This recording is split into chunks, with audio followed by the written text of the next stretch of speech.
আশ্চর্য, ওই টাকাগুলো তুমি আমাকে দিয়েছিলে, কিন্তু সেই টাকাটা আমি কোনোদিন হাতেই পাইনি।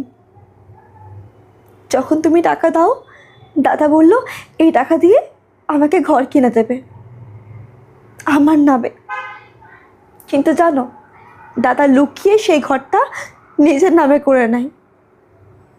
কিছুদিন পর দাদার বিয়ে হয়, আর বৌদি বলে নাকি আমার সাথে থাকতে পারবে না, আলাদা থাকবে।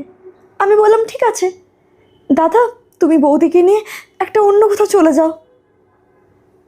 তখন জানতে পারলাম ওই ঘরটা আমার নামে ছিল না, দাদা ওটা নিজের নামে করে নেয়। এমনকি জানো, মা হয়তো সাথ দিয়েছিল, মা সবটা জানতো। তখন সেই অবস্থায় একা এক কাপড়ে আমি ঘর থেকে বেরিয়ে এসেছিলাম।